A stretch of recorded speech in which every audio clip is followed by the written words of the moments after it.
In July of 2016, I was hospitalized and treated for a heart issue. It went away for 3 years. About 2 weeks ago, I went back into the hospital for the same heart issue. I'm currently on a cocktail's worth of meds, and if that does not get my heart rhythm back under control, I will get electrocuted. Come on! Give it to me! You got it, baby!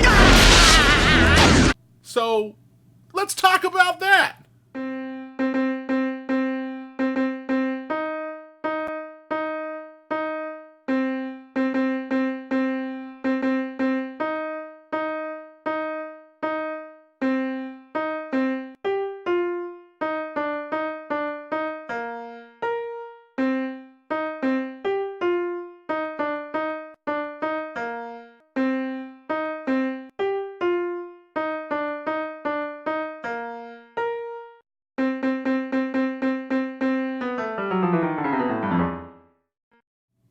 What's up, everybody? This is Andy, the resident fat dude here of Fat Dude Digs Flicks, coming to you with another video. Now, as you can tell by that delightful introduction, I'm going to do things a little bit different this week. I don't really know how many references I will have to movies throughout this thing. I'm going to kind of freewheel this. I have a bunch of stuff written down, and I will look at my script from time to time, but mostly I'm going to try and kind of improv my way through these bullet points and talk to you about something more personal. This is not a video for views. This is a video to let the people know who follow me, let people in my life kind of know what's going on, have an understanding as to what the deal is.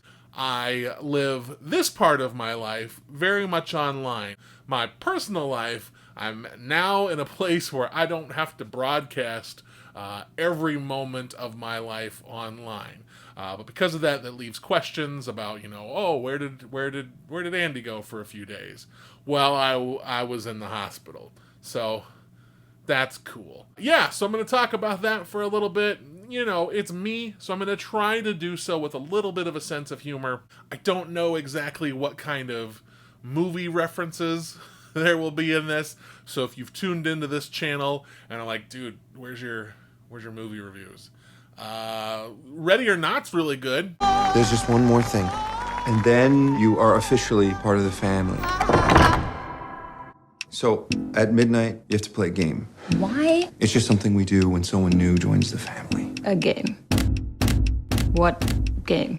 So, go see that. I don't know why the country is not throwing money at this movie. The Peanut Butter Falcon is excellent. Rule number 1, don't slow me down. Rule number 2, I'm in charge. Hey, what's rule number 1?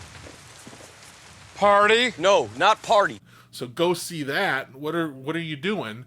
Stop seeing Gerard Butler movies and go see this stuff.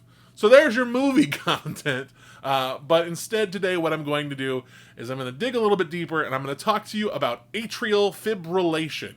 It's a heart condition that I can't even pronounce correctly 100% of the time. So we're going to talk about that today. I'm going to tell you what's up with me. I'm going to tell you kind of what I'm going through, what I'm experiencing, what changes are being made, and kind of my road to recovery. This is a pretty common thing, which I'll talk about here in a little bit. But for me, common as it may be, it's still kind of fucking scary. So I will be honest with you and tell you what's going on, and I will try not to cry. Let's talk about a-fib. So what is atrial fibrillation?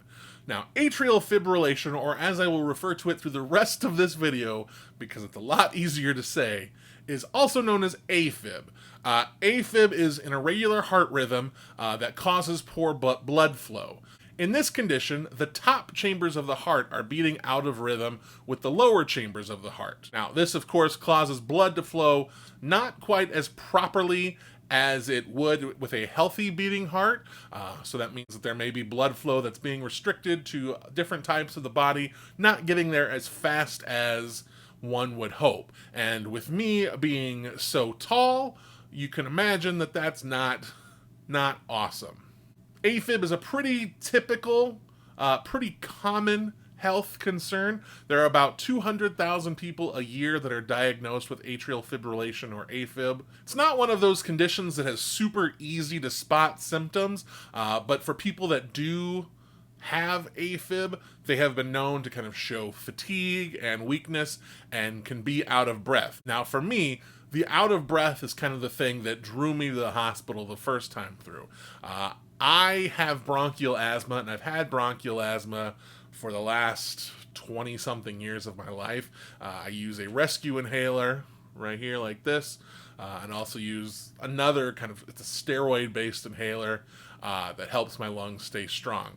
It's kind of to the point where it's like, I'm not even sure it's bronchial asthma. It's probably just asthma, and it's also probably just fat. So I went to a doctor. At that point, they wanted to check to see, you know, maybe my heart was beating funny. Maybe there were fluids on my heart. They did that. They saw that my heart was way out of rhythm. They sent me to the hospital. So I was in the hospital for about a week as they tried to get my heartbeat back in rhythm, get my blood pressure down, and get that treated. This time, however, things were a bit differently. Wasn't short of breath, wasn't any more tired than I usually am, didn't feel particularly weak. I just put my hand on my chest because I could kind of feel like my heart was beating. You know how you get that moment where it's like you feel fluttery? And typically, for most people, their heart goes back into the rhythm when that happens. It's just kind of a temporary thing. Mine was all over the place. It was this weird drum rhythm, and I could feel it beating in my chest. So I had my girlfriend put her head on my chest to try and hear what it sounded like. And it was like a boom, boom, boom, boom, boom, boom, boom, boom, boom. Way out of rhythm. Like it was that bad. So I wanted to rest and hope that it improved itself overnight. She told me to call, there's a 24-hour nursing service at our hospital. She asked me to call them. I did. They said, hey, maybe you should go to the emergency room. I did. I get strapped in, hooked up to machines, and sure enough, my heart is back in AFib. So I spent a couple of days in the hospital being pumped full of medications that tried to bring my heart back into rhythm. They were more successful this time around as far as the medications go in getting my heart back in rhythm than they were the first time. I was given, quite a number of meds to treat the AFib and bring my heart back in rhythm. My blood pressure dropped, my heart's back in rhythm, and as we speak right now, I'm low normal, but we'll talk about exactly, you could kind of tell the shakiness in my voice in saying that. I'll address that too. I want to be completely honest with you as far as everything goes with this video. This video is, yes, performative because it's me, but also I want to spread some information to you. So I'm going to be honest with you. I'm going to talk about some things, and we'll address it. The goal here is that I'm on all of these meds now. The plan is to get my heart back in rhythm because of those meds and have that be okay. If that doesn't work out, I will get what is called a cardioversion. Now, a cardioversion is where they strap you in, put these little thingies on you, knock you out for a little bit, and then they shock your heart back into rhythm. EKG electrodes will be placed on your chest to monitor your heart's electrical activity. Once you are sedated, special cardioversion pads or paddles will be placed on the skin of your chest or your chest and back. These pads or paddles will deliver electrical shock through your chest to your heart. The shock may be repeated several times until the heart resumes its normal rhythm.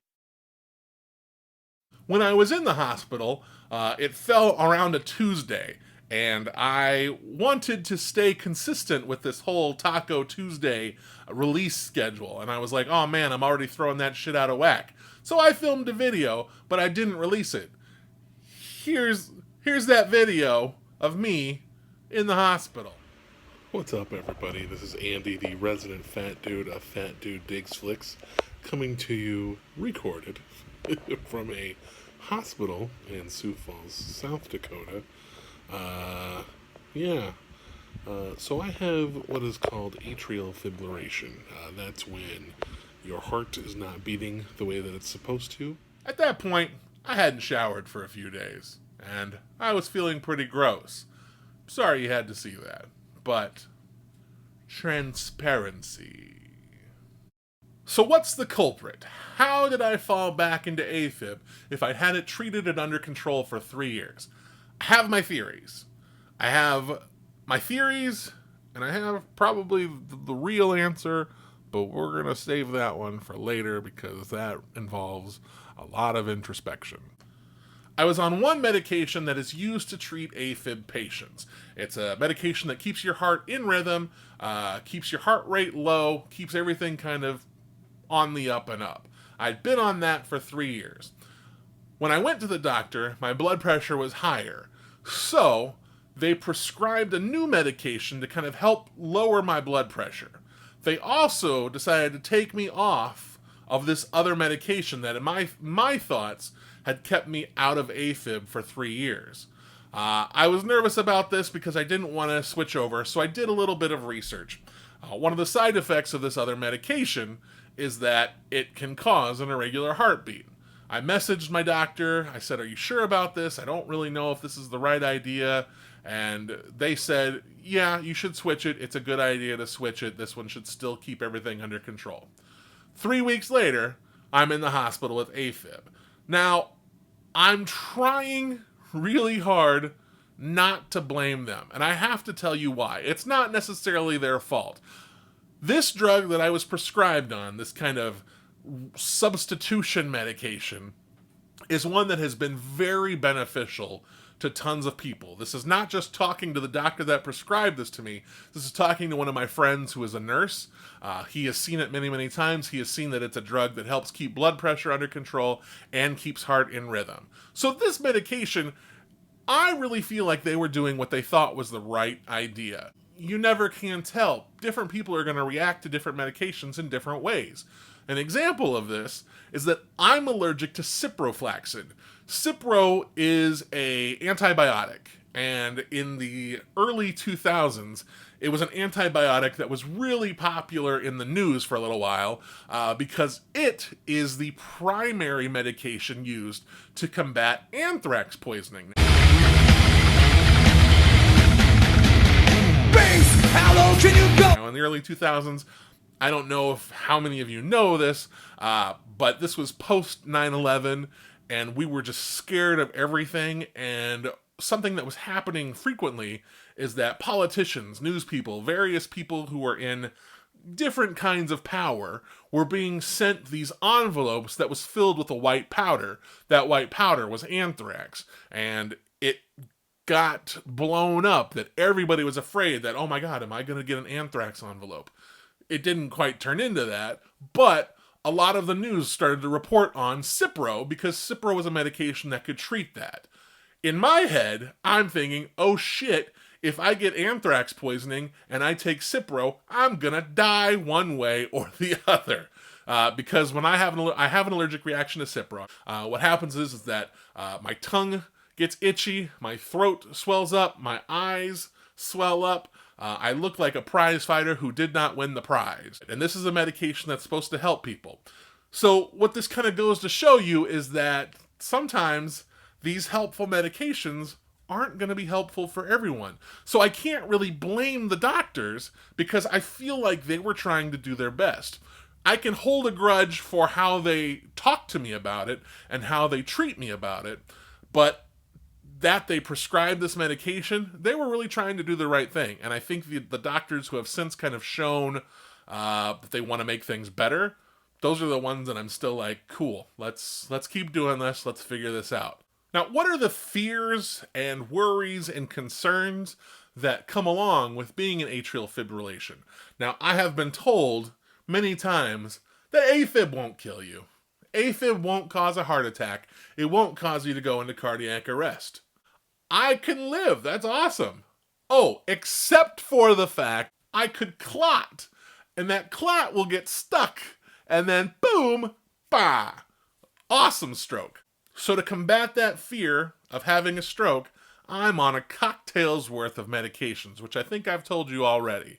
I have medications for my blood pressure. I have medications for my heart rate. I have medication for my rhythm. I have medication to keep my blood thin. I have medication to keep fluids off of my heart. I am on so many fucking meds that it is crazy. I also have a blood pressure cuff to kind of keep a record as to what my blood pressure is and what my heart rate is. The problem is I don't really trust this blood pressure cuff.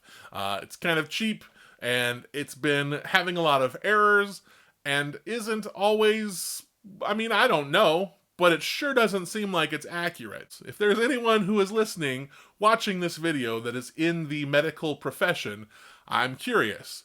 Is a diastolic blood pressure that's in the 45 to 48 range resting, is that normal? How's that working?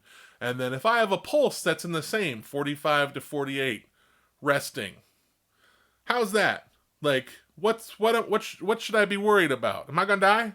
Am I gonna die? Am I gonna die? If I have any problems, all I need to do is contact my doctor. I'll talk to them. We'll see what we can come up with as far as a solution goes, maybe over the phone, as far as reducing some of my meds. I was on one pill that I've already been told to stop taking because my blood pressure and my heart rate kind of dropped. So we'll see if I stay off of that one. But I've got other meds for that too. So, I mean, it's a whole lot of we'll see. So this is where I'm at. I'm in this constant state of trying to keep track of things and just trying to live my life as best as I can. But one thing we have to talk about is the fact that I am a worrier. I worry about everything. I stress about everything. Any weird little tick that I get, I'm nervous about it. I constantly worry. So now I'm worried about my blood pressure. I'm worried about my heart rate. I'm on a blood thinner, so I worry about cutting myself. I worry because when I stand up really fast and start to move without taking a second to kind of calm down because I'm on these blood pressure medications, I'm worried that I get a little lightheaded, and I'm worried that I'm going to fall over. And if I fall over, I'm worried that I'm going to bump my head. Because I'm on blood thinners, I'm worried that I'm going to bleed out. This is the shit that is going through my head right now. Same time, I don't want other people to worry. Not because I don't want them to worry. I think that's sweet. I think that's very caring that they are concerned about my well-being. But I also don't want them to worry because that will make me worry even more. And I am already a ball of stress. And the last thing that I need is more of that. So I try to keep things calm. I try not to express how afraid I am of this whole situation. But from time to time, it's very difficult. And I don't know, man. Like, I know people live with this for years. And I get that this isn't like, I think if you were to look it up, this is not the most serious of conditions. But again, for me, like, this is something I'm going through and I'm still kind of learning what the hell is going on. So I'm nervous and I feel like that's okay.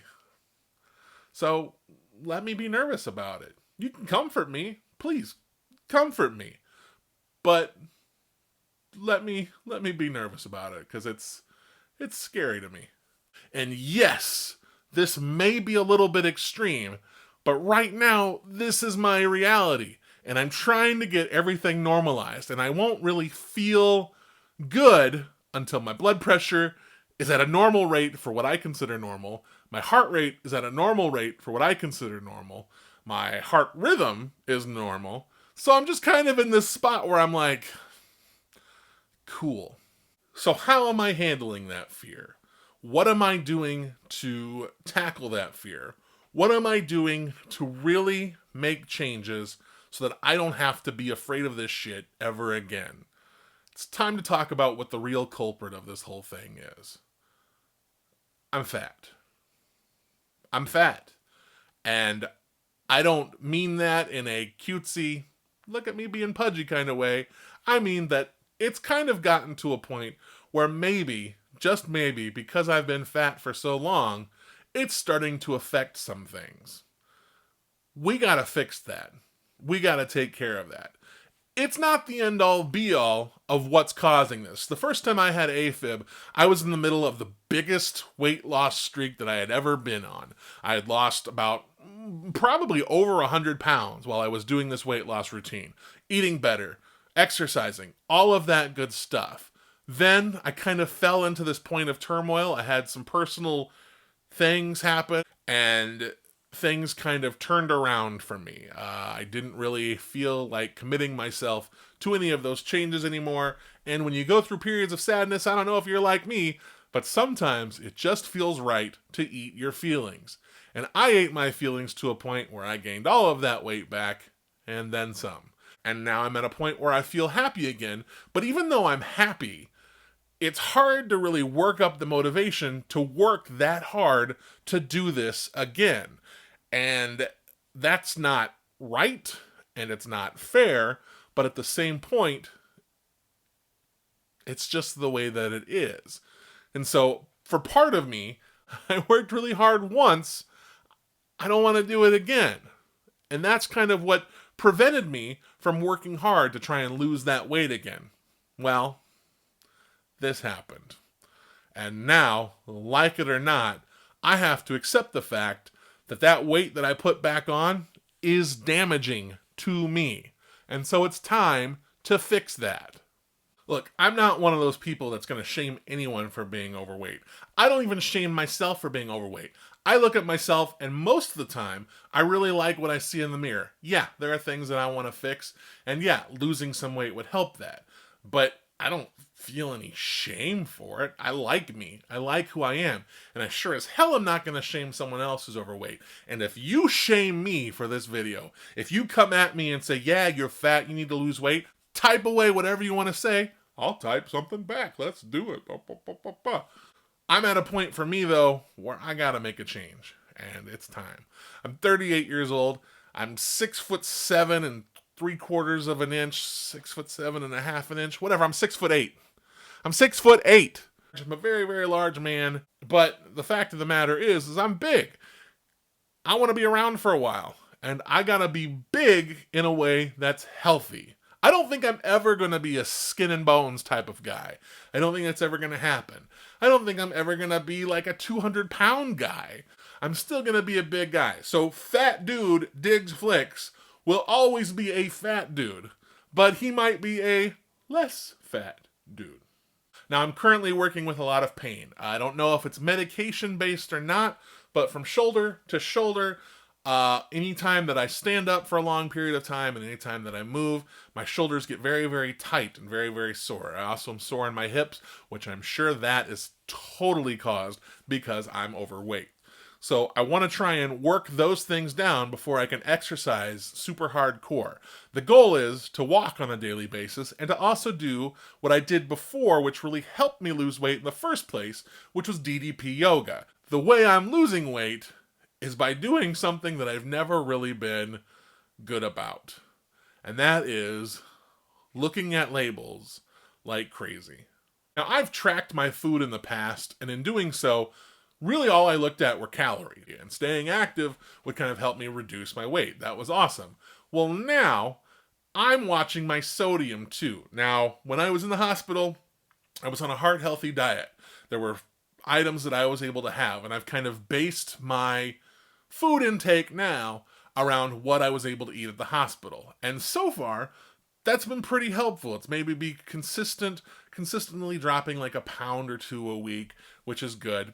But if I incorporate more exercise into that and I'm really particular on what I put into my body, I can drop a little bit more weight. Since the beginning of 2019, I've lost 30 pounds. I feel pretty good about that. I want to lose more. I want to keep going. It's because for me to get healthier, that number's got to drop, because I feel like the more stable that number is, the more stable these other numbers involving this guy will be. So that's what I'm working on. What am I doing? What are some things that I'm doing to kind of fix this? What are some changes that I'm making? So I've got to cut out things that I used to eat. I've been making changes for the last year or so anyway. I haven't had beef or pork in about a year. I just stopped. I was replacing that with vegan meats, except vegan meats are loaded with salt. So now I can't do vegan meats. I am watching my chicken. If I can buy a chicken that's not soaked in a saltwater solution, I can eat the chicken. I've kind of cut out turkey, especially deli turkey. I was a big sandwich guy. I would love to have sandwiches, except deli turkey loaded with salt. Cheese, certain kinds, loaded with salt. I love cheese. Cheese is my vice. Like, I rate stuff in tacos, and I'll talk about that in just a second. But cheese is my vice. So I would used to have, sharp cheddar, pepper jack, and now I have one slice of that if I've been really good on my sodium intake, and I have that as a late night snack. But now I'm down to Swiss and goat cheese. Those are both low in sodium. Goat cheese in a very, if you stick to the serving size, the flavor that you get with that, mwah! As far as tacos go, I will have a chicken tacos using chicken breast. I can put some taco seasoning on that. I've done this before in the past anyway, but if you stick to a serving size of ground turkey or ground chicken, they aren't terrible for you either. So it's again, portion control and making sure that you stick to the servings and everything's good. I also make my own taco seasoning. Make sure that I don't have any sodium in that, because I don't know if you've checked one of those taco seasoning packages, if that's how you make your tacos. Holy shit, there's a lot of sodium in there. Even the reduced sodium is very, very high on sodium. So skip it. Make your own. That's what I do. Here's the thing that's going to kill everybody. I also make tofu tacos. That's right. You buy extra firm or firm tofu, dry it out or cut it into cubes, dry it, then you ground it up, fry it, put some of that taco seasoning on it, maybe mix it with some black beans. Ooh, it's really good. You're going to judge it. You're not going to think it's good, but let me tell you, it is delicious. Now, I've got to eat it on corn tortillas because they are way lower in sodium than flour tortillas, or put it on a baked potato. Holy cow, that's awesome. And then you just put a little pinch of cheese, and it's still good. I'm never going to give up my tacos. I will just find different ways to consume them. Then if we talk about fruits and vegetables, that's awesome, but that's a little bit trickier. I don't love fruits and vegetables, and the ones that I love are really high in vitamin K. I'm on blood thinners. Blood thinners thins out your blood, makes it more difficult to clot. Vitamin K is a natural thing that helps clot your blood. So I have this long list of vegetables, not that I can't eat, but that I have to be restrictive of or stay consistent with. Like, I eat a lot of spinach, and I've got to stay up with that. If I stop eating spinach, or if I eat tons of spinach, I've got to let a doctor know so that we can adjust the levels of my medication. That's fun. As I said, I will never not be the fat dude. I just don't have the body to be the skinny dude. That's not the way that this is going to work. I will always be a little bit of a plus size guy. But I can be the less fat dude, Diggs Flicks. And I'm still trying to go through all of this stuff and still live my best life. This is just, I have to be more cautious of what I do. And I have to treat myself better. It's not that I've been treating myself in the broad sense badly. It's that I've been putting shit into my body for a very, very long time. And if I want to stay around for a while, which I do, I want to stay around for my girlfriend. I want to stay around for our animals. I want to stay around for my family. I want to stay around to see movies that haven't come out yet. I have got to be here for Star Wars. If I want to do that, I've got to make some changes. And this is the way that I can do that. I got to eat healthier. I got to get my body so it isn't sore all the time into a place where I can do more exercises so that I can be healthier. And this was a bit of a wake-up call. I didn't want to go to the hospital. I didn't want any of this stuff to happen. I don't want to have to take, what do I take? 13 meds a day? I don't want to take that stuff. I don't want to live this life. I want to live a nice, normal, healthy life. And to do that, I've got to make changes. I told you already, I worry about everything. So I'm scared. I'm nervous about all of this, and I want things to be okay, and I want to do what it takes to be okay. And it's hard. It's very difficult. There are some days where it's just, I can feel my stomach be hungry. And I don't want to starve myself, but I don't want to eat shit. So I've got to really kind of balance the things that I eat so that I can enjoy the right kind of foods to keep my body nourished and feel okay. Again, I wanna be around for a while, so I'm gonna make some changes to do that. And this video is kind of me coming out here saying I can't drop the ball this time. I just told 20 people that, hey, I'm fat. I need to change that. This is holding myself accountable for that. So there we go. That's what I have to do. So I want to get my heartbeat back in rhythm. I want to get my blood pressure under control. I want to keep my heart rate down. I want to lose weight. I want to be healthier. I want to be able to live until I'm in my 80s or 90s, maybe even 100s, because we're the generation that can do that. So that's going to do it for this very non-movie episode of Fat Dude Digs Flicks. Do you want an explosion? Here's an explosion, so it seems like there's a movie.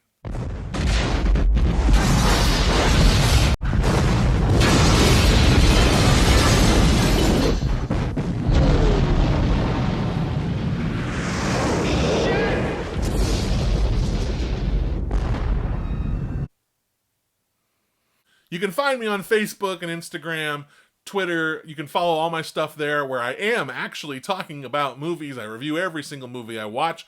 As I said earlier in this video, I've got a couple videos or a couple reviews pending, one of which is my written review for Ready or Not.